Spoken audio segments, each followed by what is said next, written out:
இந்த மத்திய அரசு கிட்டத்தட்ட பாத்தீங்கன்னா நம்மளுக்கு பாத்தீங்கன்னா 14,200 கோடி ரூபாய் பாத்தீங்கன்னா நம்மளுக்கு இந்த ஆண்டு 2025-26 14,200 கோடி ரூபாய் பாத்தீங்கன்னா தமிழக அரசுக்கு கொடுத்திருக்காங்க. ஆனா 14,200 கோடி ரூபாய் அந்த பணம் எப்படி வந்ததுன்றது எல்லாருக்குமே தெரியும். மாநில அரசுக்கு என்ன வருமானம், மத்திய அரசுக்கு என்ன வருமானம்ன்றத எல்லாருமே தெரியும். மத்திய அரசுடைய வருமானத்துல 14,200 கோடி ரூபாய் கொடுக்குதுன்னு சொன்னா அனைத்து மாநிலங்களும் கொடுக்குது. அதே போலதான் வருமானம் சொல்லும் போது பாத்தீங்கன்னா நம்மளுக்கு ₹1 வருமானம் ஜிஎஸ்டி மூலமா வருதுன்னு சொன்னா 50% மாநில அரசுக்கு, 50% மத்திய அரசுக்கு, 50% மத்திய அரசுடைய மாநில அரசு நிதி எங்க போகுது? 50% மத்திய அரசு நிதியெல்லாம் எல்லாருக்கும் பகிர்ந்து கொடுக்குறாங்க. அதே பாத்தீங்கன்னா தமிழ்நாட்டு அரசு கிட்டத்தட்ட பாத்தீங்கன்னா எவ்வளவு வருமானம் வருதோ அதே தமிழ்நாட்டில் வருவது அனைவருக்குமே தெரியும்.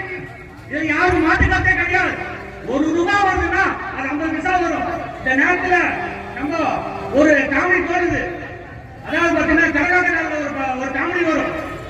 வழியார் கிட்ட சாதி பாத்தீங்கன்னா செந்தில் ஒரு வாழ்க்கை பணம் கொடுத்து அனுப்புவாங்க. 2 பழம் வாங்கி ₹1 பணம் கொடுப்பாங்க. அந்த 2 பழத்துல ஒரு பழம் வாங்கிட்டு ஒரு பழம் தான் கொடுப்பாங்க. அந்த கதை தான் ஞாபகம் வருது. ஏன்னா இன்னைக்கு ₹1 வசூலாகுதுன்னு சொன்னா ₹50 மாநில அரசுக்கு, ₹50 மத்திய அரசுக்கு. அதிகார காமெடி தான் ஞாபகம் வருது. அந்த 50 அந்த ஒரு பழம் என்ன போச்சுன்னா ஆனா அந்த 50% பட்ஜெட், அந்த 50% வருமானம் என்ன போச்சுன்னு சொன்னா மொத்தமே திமுக அரசினுடைய குடும்பங்களுக்கு மேல்மட்டத்திலிருந்து கீழ்மட்டம் வரைக்கும் அவங்களுக்கு இழந்துட்டு போகுது. இது எல்லாருமே தெரியும். அந்த 50% ஏமாத்தவங்க பார்த்தா மொத்தமே நகரம் போகுது. தயவு செய்து இதை பாத்தீங்கன்னா ஒவ்வொரு கிளை வாரியாகவும் ஒவ்வொரு கூட்டு வாரியாகவும் சென்று சேர வேண்டிய கடமை நம்மள பாதிக்க புரியுது. மத்திய அரசு பாத்தீங்கன்னா கிட்டத்தட்ட பாத்தீங்கன்னா தமிழ்நாடு புறநகர் முதன்மை திட்டமாக